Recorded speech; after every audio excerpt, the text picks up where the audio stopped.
आपण नाहीतर समाजात गेल्यानंतर गपगपच असतो, आपण दुसऱ्याच्यात गेल्यानंतर गप्प असतो. आपणाला बोलायला चान्स कधी मिळणार, संधी कधी मिळणार? आणि म्हणून आपण काय केलं पाहिजे अशा वेळेला, म्हणजे जेव्हा जेव्हा आपले पालक घरी असतात सुट्टीच्या दिवसामध्ये, आता या कोरोनाच्या महामारीमुळे आपल्याला बराचसा अवधी पालकांच्या बरोबर घालवायला मिळालेला आहे की नाही? हे आपलं आपण नशीब समजायचं.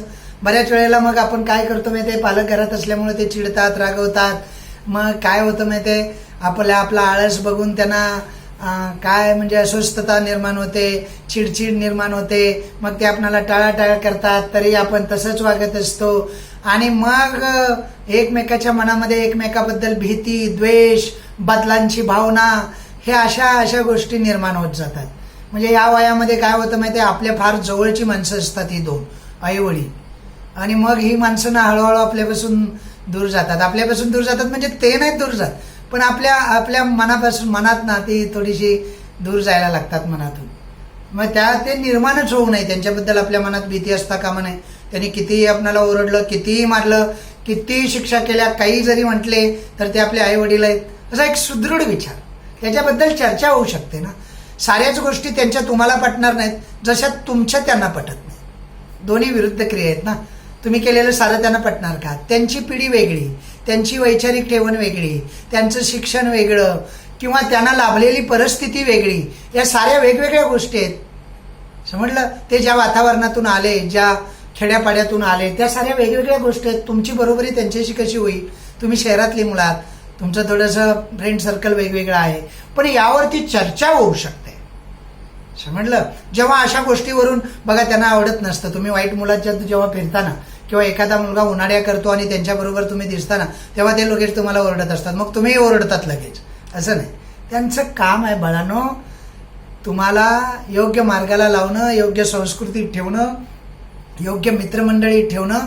म्हणून ते तसे चिडचिड करत असतात. आपण असं हट्ट करून बसायचं नाही, आपण असं रागवून बसायचं नाही.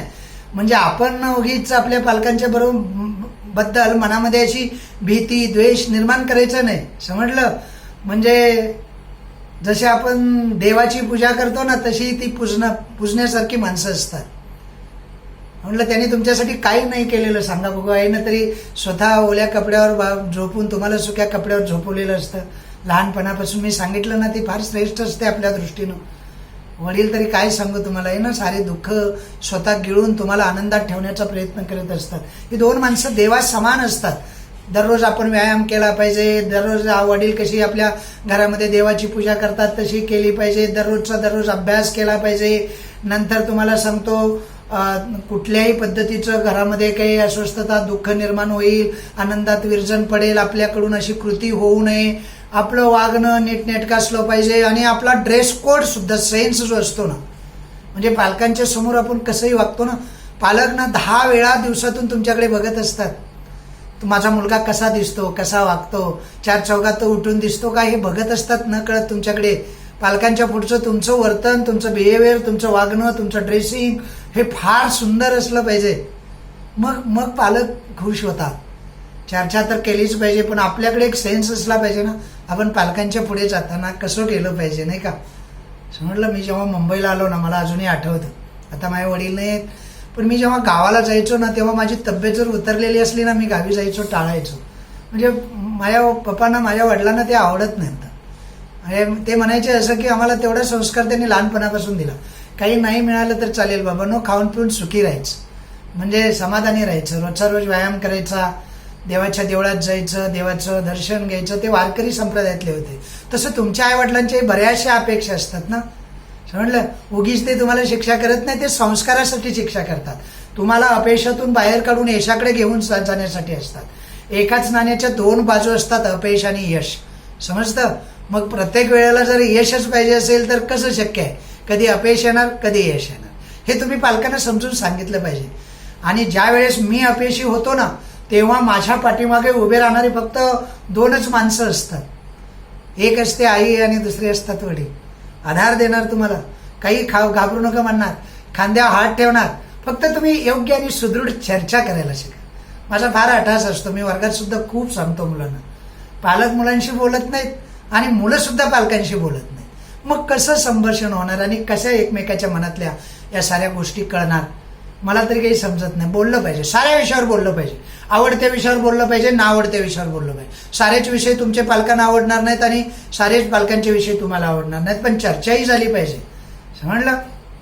जगावर म्हणजे जगामध्ये वावरत असताना जगात राहायचं कसं, त्यांच्याबद्दलचा स्नेह कसा म्हणजे ठेवायचा, आपण त्यांच्यावर प्रेम करायला कसं शिकायचं, सेवाभावी परोपकारी वृत्ती जी आहे, एक एक एक एक गुण जे आहे ना आयुष्यात मोठे करणारे गुण आपल्याला समाजात कसे मिळणार, या साऱ्या गोष्टी टीव्ही बघताना पालक तुमचं निरीक्षण करत असतात. टीव्ही बघताना तुम्ही कोणते प्रोग्राम बघता, तुम्हाला काय आवडतं, आणि जर चांगले प्रोग्राम बघत असाल ना तर तुमच्या बरोबर येऊन बसणार, तुम्हाला मार्गदर्शन करणार, ते बघा असंच सांगणार, टीव्ही बघा, टीव्हीमध्ये बघा, हे कार्यक्रम फार चांगले आहेत. समजलं? तुमच्या स्वप्नासाठी, तुमच्या भविष्यासाठी, तुमच्या आयुष्यासाठी हे चांगले आहे. घरामध्ये मला सांगू, बरेचसे पालकही असे असतात की स्वतःहून जंक फूड आणतात, शीतपेय आणतात. टीव्ही असते ना, ती 10वीचं वर्ष असताना ही स्वतःलाच त्यांना इतकी लागते ते काढत नाही. त्याबद्दल सुद्धा तुम्ही बोललं पाहिजे. अशी जी आमिष असतात ना ती मुलांना दाखवली जातात. तुला मग अभ्यास नाही केलास ना, मग तुला शीतपेय नाही आणणार, मग जंक फूड नाही आणणार, बाहेरून काय खायला आणणार नाही, असं असे आमिष दाखवण्याचं काही कारण. त्याबद्दल तुम्हीच बोलायचं, जंक फूड पप्पा अजिबात नको, आपल्या घरामध्ये ते नाही पाहिजे, ते रोगराई निर्माण करणार आहे, ते स्वास्थ्याचं म्हणजे आपल्या आरोग्यास ठीक नाही आहे, ते आपलं हेल्थ बिघडवणार आहे. शीतपेय तरी कधी घ्यायचं नाही, केबल टीव्ही पासून जरा दूर राहिलेलं 10वीच्या वर्षी बरं, असं तुम्ही जेव्हा बोलाल ना तेव्हा अलग तुमच्याशी म्हणजे असं वागतील ना, मग मी काय सांगू तुम्हाला, सांगा. मग सारं जगच बदलून जाईल तुमचं. तुम्ही बोलायला तरी सुरुवात करा. अनेक गोष्टी तुम्हाला मी सांगतो, ज्या गोष्टीवरती तुम्हाला पालकांशी बोलता येतं, अभ्यासाबद्दलही बोलता येतं. वेगवेगळ्या गोष्टी आहेत, त्या साऱ्या गोष्टीचे दुष्परिणाम काय काय होतात, परिणाम काय काय होतात, इष्ट परिणाम काय होतात, समजतं? आपल्या गावचे प्रश्न कधी कधी आपल्या पालकांच्या मनामध्ये असतात, डोक्यामध्ये असतात, ते त्यामुळं व्यथित झालेले असतात. समजलं? बहिणीचं लग्न आलेलं असतं, अशा गोष्टीवरती आपल्या जबाबदाऱ्या, जेणेकरून त्यांना म्हणजे आता आपला मुलगा मोठा झाला आणि फार विचारानं चांगला आहे असं त्यांना थोडंसं फील होणं, यासाठी या साऱ्या गप्पा आपण त्यांच्याशी खरोखर मारल्या पाहिजेत, दररोज मारल्या पाहिजेत. मी काही छोट्या छोट्या गोष्टी सांगितल्या, तर अशा अनेक गोष्टी आपल्याला काय करता येतात माहिती आहे, अशा अनेक गोष्टी आपल्याला पालकांशी दररोजच्या याच्यामध्ये बोलता येतात. दररोज आपल्याला या गोष्टी बोलून त्यांच्याशी चर्चा करता येते, संवाद करता येतो, आणि मग तो संवाद झाला ना, मग आपण सुदृढ वातावरण, आनंदाचं वातावरण निर्माण करू शकतो. तर हे सारं झालं जनरल बोलणं. आता आपण लेक्चरकडे वळूया. आजचं छोटंसं लेक्चर आहे, हा राज्यशास्त्राचा ना पहिला लेसन आहे. त्या पहिल्या लेसनवरती ना आपण बरंचसं बोललेलो आहे. आता आपण काय करायचं माहिती आहे, त्यामध्ये ना त्या पहिल्या लेसनमध्ये राज्यशास्त्र, संविधानाची वाटचाल हा राज्यशास्त्राचा पहिला लेसन आहे. अतिशय सुंदर आहे, नॉलेजेबल आहे, अतिशय चांगलं ज्ञान, तुमच्या ज्ञानात भर टाकणार आहे. आणि ही संविधानाची वाटचाल, संविधान आपल्याला थोडक्यात सांगणारा हा लेसन होता. त्यामध्ये आपण 13 मुद्दे पाहिलेले होते. 13 मुद्दे ते पाहिलेलं होतं. एक होता म्हणजे 3 त्यातले होते ते संकल्पना स्पष्ट करामध्ये घेतले, 3 टिपाल्यामध्ये घेतले, 3 थोडक्यात उत्तरे त्यामध्ये घेतले, आणि 3 चूक की बरोबर सकारण सांगा त्यामध्ये घेतले. असे आपले 12 मुद्दे कव्हर झाले. ते प्रस्तावना राहिली होती. आणि मग छोटं मोठं राहिलेलं असतं ना, या लेक्चरमध्ये आपण थोडंसं कव्हर करण्याचा प्रयत्न करतो. तर आज आपण लेक्चर घेणार आहेत ना, ते लेक्चर घेणार आहे याच्यावरती. प्रश्न उत्तरं संपलेले आहेत, आपली संकल्पना संपलेले आहेत, टिपा संपलेले आहेत, आणि पर्यायी उत्तरं फक्त राहिलेले आहेत. ती पर्यायी उत्तरं तुम्ही सुद्धा वेळोवेळी लिहून काढली पाहिजेत. छोटी म्हणून ठेवायची नसतात ती. मी सुद्धा बघा आता तुम्हाला लिहून काढलेली आहे, ती मी तुम्हाला पर्याय सांगणार, वाचून दाखवणार, त्याची उत्तरं सांगणार, आणि मग थोड्याशा कृती असतात, त्या कृती या लेसनमधल्या आपण पाहणार आहोत. तर असे अनेक मुद्दे या लेसनमध्ये आपण हाताळलेले आहेत. 12 मुद्दे वेगवेगळ्या प्रश्नांच्या स्वरूपात, वेगवेगळ्या प्रश्नांच्या प्रकारामध्ये आपण हाताळलेले आहेत. आज आपण पाहणार आहे ते म्हणजे दिलेल्या पर्यायापैकी योग्य पर्याय निवडून विधाने पूर्ण करा.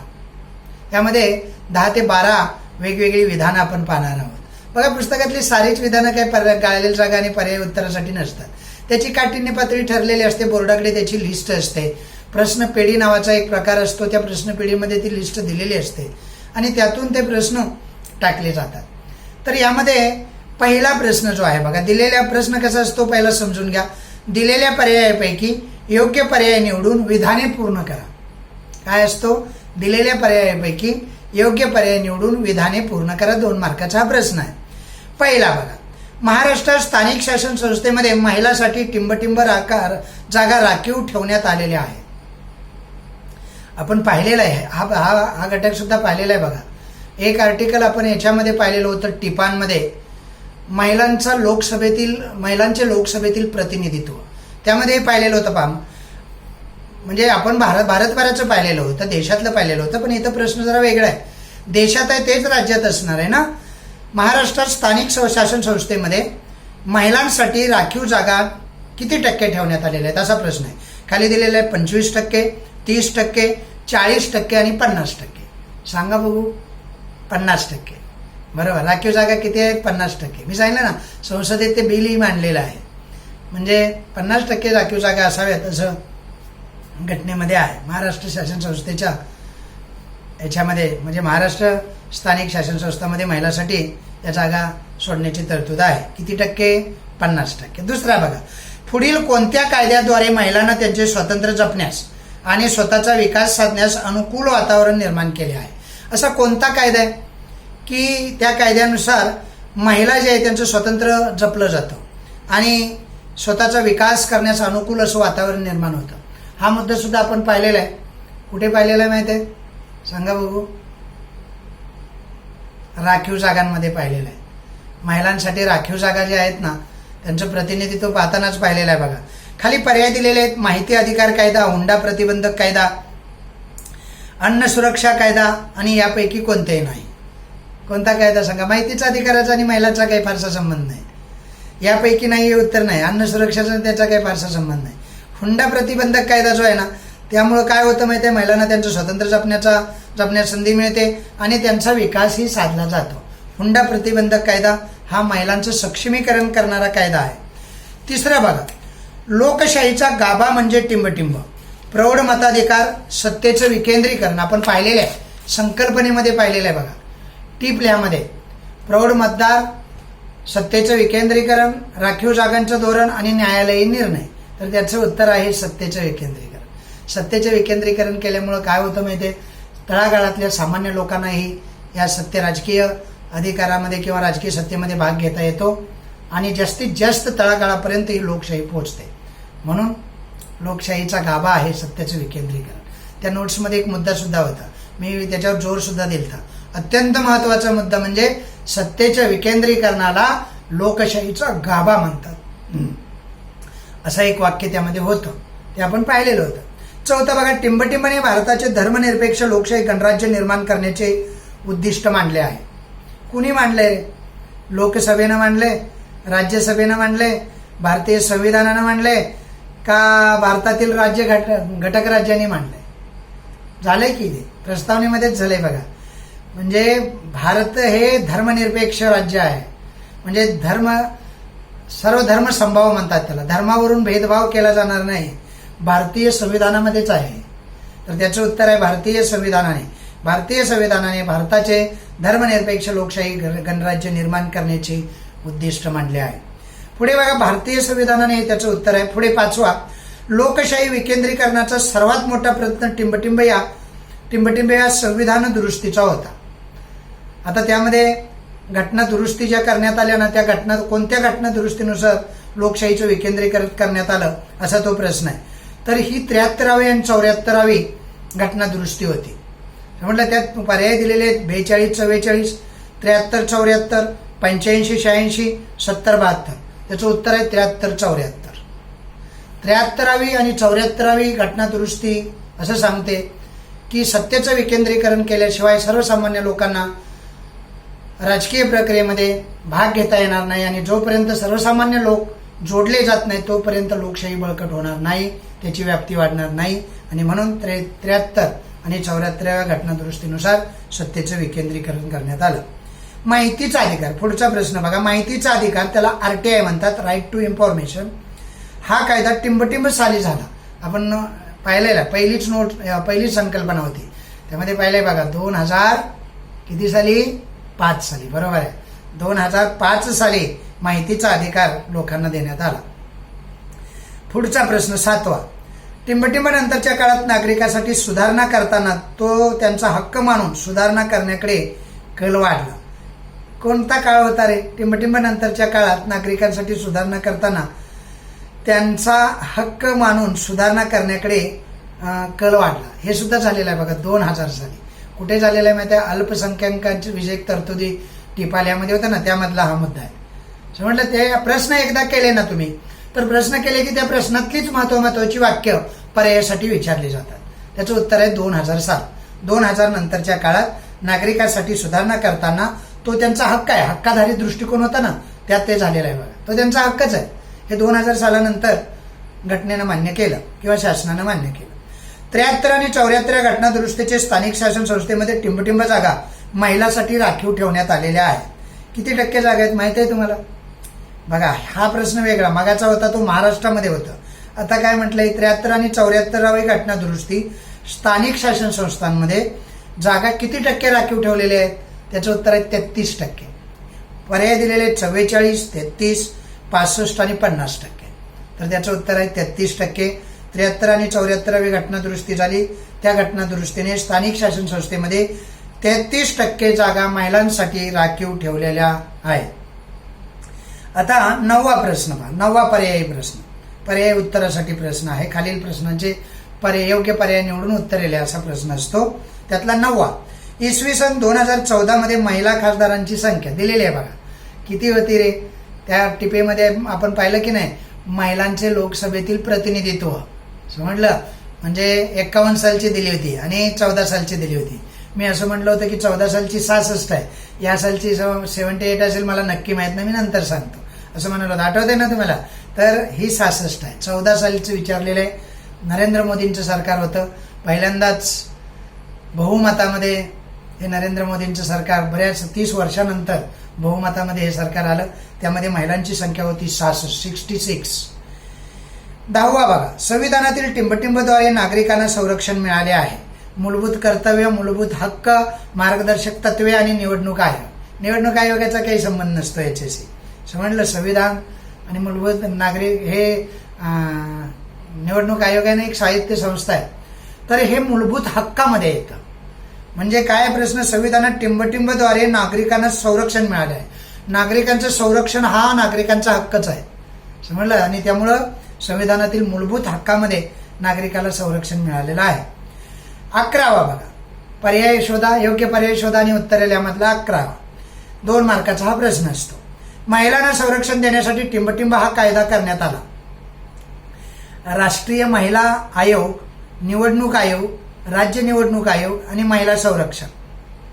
तर याचं उत्तर आहे महिलांना संरक्षण देण्यासाठी राष्ट्रीय महिला आयोग हा कायदा कायदा करण्यात आला.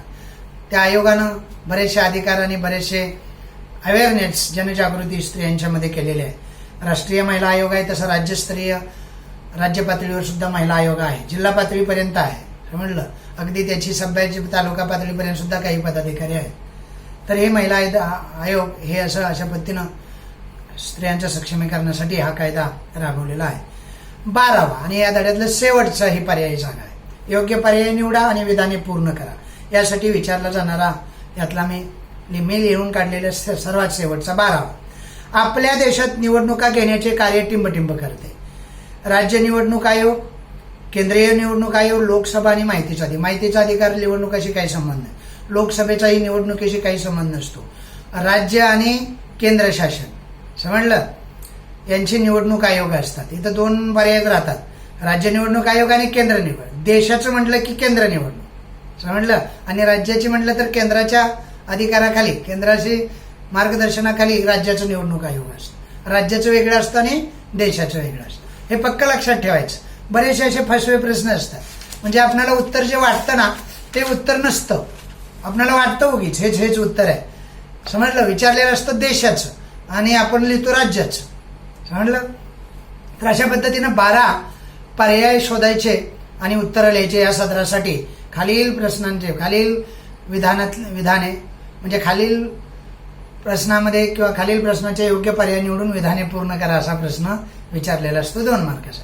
आता आपण वळणार आहे पुढील संकल्पना चित्र किंवा संकल्पना चित्र पूर्ण करा, संकल्पना पूर्ण करा असा तो प्रश्न असतो. हाही 2 मार्काचाच प्रश्न असतो.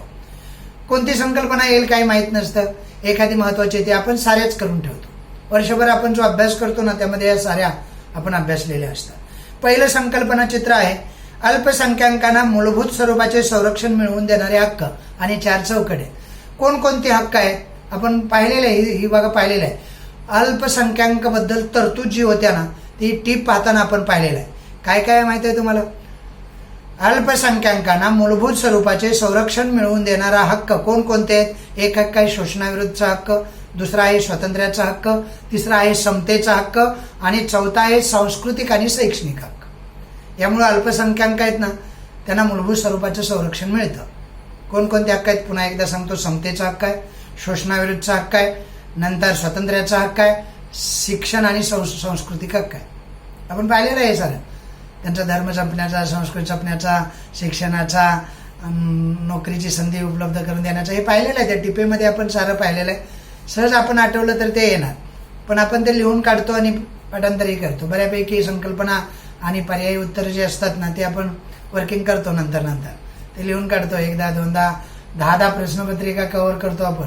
या वर्षी तरी म्हणजे मागच्या वर्षी तरी मी ते 35 प्रश्नपत्रिका अशी 5-10 पुस्तकं प्रश्नपत्रिकेच्या आणून प्रत्येक प्रश्नपत्रिकेत 5-7 अशा प्रश्नपत्रिका कव्हर केलेल्या आहेत. हे छोट्या छोट्या प्रश्नासाठी सारे लिहून काढलेले. त्यामुळे काही आपल्या हातून सुटत नाही, काही काळजी करायची नाही या विषयांची. पाठांतराच्या विषयात मी सांगतो तेवढं पाठ करत जायचं. केलेलं मार्गदर्शन आहे ना ते आपल्याला उपयोगाला कसं येईल ते बघायचं. असे मार्गदर्शन करणारे खूप असतात. आपण अशापैकी असलं पाहिजे की या मार्गदर्शनाचा मी माझ्यासाठी खरोखर उपयोग करेन. समजलं? दुसरे संकल्पना चित्र आहे महिला संरक्षणासाठी झालेले कायदे. तुम्हाला माहीत असलेले कायदे समजलं आपण पाहिलेलं आहे बघा. पोटगीचा कायदा, घरगुती हिंसाचाराचा, हुंडाबंदी, हुंडा प्रतिबंधक, संपत्तीतला हक्क, लैंगिक अत्याचारापासून संरक्षण हे सारे कायदे. तर ती संकल्पना अशी आहे किंवा संकल्पना चित्र असं आहे महिला संरक्षणासाठी झालेले कायदे. एक आहे घरगुती हिंसाचारावरती प्रतिबंध, त्याला डोमेस्टिक व्हायलन्स असं म्हणतात. नंतर आहे आत्ताच पाहिलं आपण मागे याच्यामध्ये पर्याय उत्तरामध्ये हुंडा प्रतिबंधक कायदा. तिसरा आहे वडिलांच्या व पतीच्या संपत्तीतील समान वाटा. पुन्हा समान वेतन, समान काम, समान वेतन. समजलं? कामाचा मोबदला समान असला पाहिजे. नंतर लैंगिक अत्याचारापासून संरक्षण मिळणं हा त्यांचा हक्कच आहे. समजलं? त्यासाठी कायदा करण्याची सुद्धा गरज नाही. म्हणजे आपल्या घटनेतच हा हक्क त्यांना प्राप्त झालेला आहे, घटनेनंच दिलेला आहे. कळतंय ना तुम्हाला? नक्की कळतंय का? आणि तिसरं संकल्पना चित्र पहा. न्यायालयाने दिलेले काही महत्वपूर्ण निर्णय. बालकांच्या हक्काबद्दल न्यायालयाने महत्वपूर्ण निर्णय दिलेला आहे.